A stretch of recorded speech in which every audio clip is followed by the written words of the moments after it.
Salam dan bahagia. Semakin meluasnya penggunaan media digital pada masyarakat kita, pada satu sisi memunculkan ruang baru bagi munculnya perilaku kekerasan berbasis gender.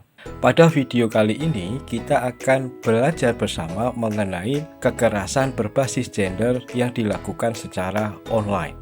Kekerasan berbasis gender online atau yang biasa kita sebut sebagai KBGO adalah sebuah bentuk kekerasan yang terjadi atas dasar relasi gender antara korban dan pelaku yang dilakukan di ranah online atau yang menggunakan teknologi digital dan merupakan eksistensi atau perpanjangan dari kekerasan berbasis gender yang terjadi di ranah luring atau offline. KBGO terjadi dalam beberapa bentuk. Yang pertama, cyber hacking. Yang kedua, cyber surveillance atau stalking. Yang ketiga, cyber harassment. Yang keempat, cyber recruitment. Yang kelima, impersonation. Yang keenam, malicious distribution content. Yang ketujuh, sexting. Dan yang terakhir berupa non-consensual dissemination of intimate content atau membagikan, menyebarkan foto video materi seksual seseorang tanpa adanya persetujuan. Kasus KBGO ini ditemukan di berbagai platform media sosial yang populer digunakan oleh masyarakat, yaitu TikTok, Twitter, Snapchat, WhatsApp, Instagram, dan yang tertinggi terjadi pada platform Facebook. Teman-teman, kasus kekerasan berbasis gender yang dilakukan secara online memiliki dampak yang serius bagi para penyintas atau korban. Dampak psikologis yang dirasakan oleh penyintas yaitu dapat berupa depresi, kecemasan, dan muncul ketakutan berlebihan. Pada titik puncaknya, bisa jadi muncul ide untuk melakukan bunuh diri.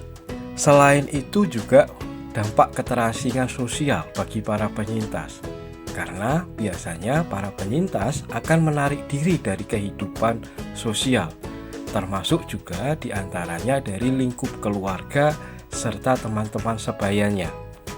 Kerugian ekonomi juga akan didapatkan bagi para penyintas, karena bisa jadi para penyintas ini setelah menarik diri akan kehilangan pekerjaan sehingga kemudian menjadi pengangguran dan pada akhirnya akan kehilangan penghasilan. Dampak selanjutnya adalah mobilitas yang terbatas bagi penyintas.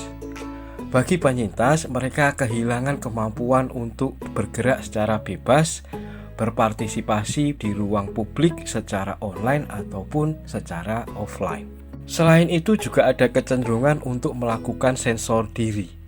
Dikarenakan takut akan menjadi korban selanjutnya, biasanya karena hilangnya kepercayaan terhadap keamanan menggunakan teknologi digital. Mereka akan menghapus diri dari aktivitas di internet.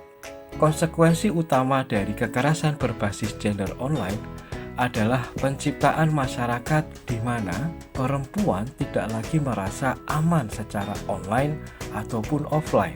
Pada akhirnya, kemunculan KBGO ini akan membatasi kemampuan perempuan untuk mendapatkan manfaat dari peluang yang sama secara online yang biasanya didapatkan oleh laki-laki, seperti pekerjaan, promosi, dan ekspresi diri. Lagi-lagi perempuan tidak mendapatkan posisi yang setara berada di ruang digital, sehingga mereka tidak mampu mendapatkan manfaat yang diberikan dari kemunculan ruang baru yang kita sebut sebagai ruang digital ini. Selanjutnya, apa yang dapat kita lakukan manakala kita menjadi korban?